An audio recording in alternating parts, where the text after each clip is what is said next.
नमस्कार दोस्तों, आप सभी का स्वागत है हमारे YouTube चैनल पर। दोस्तों, यदि आपके दांतों के बीच में भी गैप है तो ये वीडियो अंत तक जरूर देखना।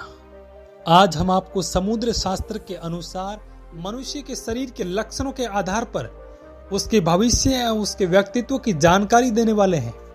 दोस्तों, भारतीय संस्कृति में शुभ व अशुभ जैसी बातों को काफी महत्व दिया गया है। हमारा ज्योतिष शास्त्र इतना समृद्ध है कि इसमें छिपी हर चीज के अर्थ को विस्तार से बताया गया है। हमारे आसपास जितनी भी बातें घटित होती हैं, उनका संबंध हमारे निकट भविष्य से अवश्य ही कुछ जुड़ा हुआ होता है।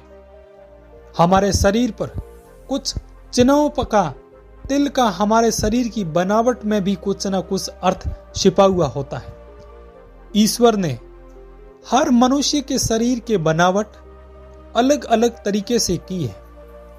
रंग, रूप, स्वभाव, विचारशैली, परिस्थिति आदि सब एक दूसरे से भिन्न है। समुद्र शास्त्र हमारे वैदिक संस्कृति का एक हिस्सा है, जिसमें हमारे शरीर पर निहित सभी चिन्हों को और शरीर के विभिन्न अंगों की बनावट का अध्ययन करके मनुष्य का भूत व भविष्य व वर्तमान बताया जाता है।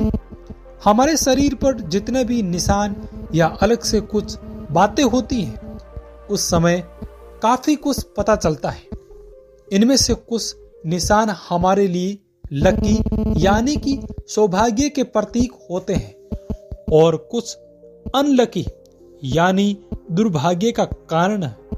चलिए आज आपको बताते हैं हमारे शरीर के कुछ लकी लक्षणों व अंगों के बनावट के बारे में, जिनका सीधा प्रभाव हमारे जीवन पर पड़ता है, या यूं कहें कि हमारे शरीर में इनका होना हमारे लिए भाग्य की बात है। सबसे पहली बात है हमारे चेहरे और हमारे शरीर के बनावट के बारे में। निश्चित भाग्यशाली होते हैं। नौकरी, सफलता और अच्छा लाइफ पार्टनर मिलना इनके भाग्य में होता है। मध्यम ऊंचाई होना भी अच्छा समझा जाता है। तेज नाक और उस पर तिल का होना अच्छा माना जाता है।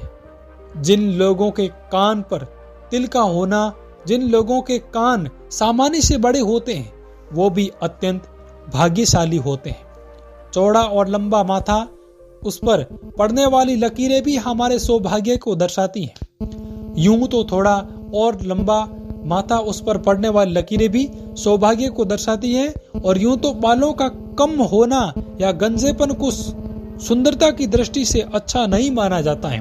परंतु ज्योतिष शास्त्र की दृष्टि से देखा जाए तो गंजे लोग ज्यादा भाग्यशाली माने गए हैं।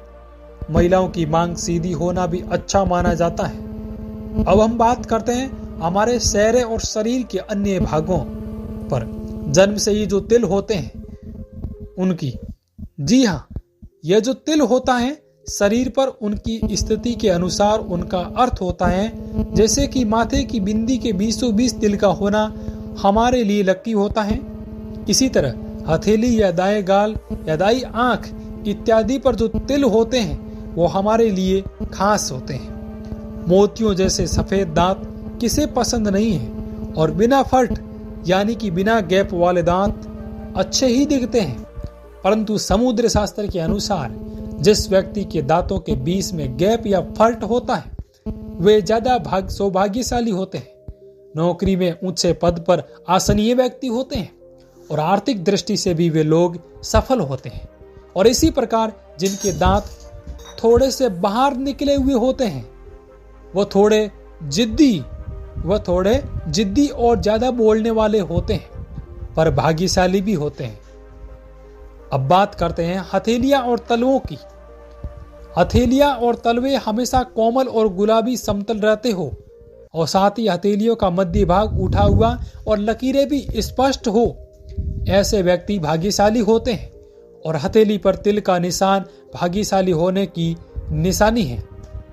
लंबी और पतली उंगलियां भी भाग की दृष्टि से अच्छी मानी गई है।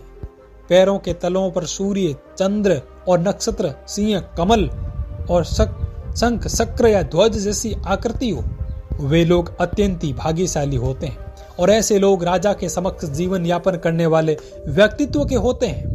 और जिन स्त्रियों और पुरुषों की नाभि गहरी होती है वो भी भाग्यशाली होते हैं। अब बात करते हैं हमारे आंखों की।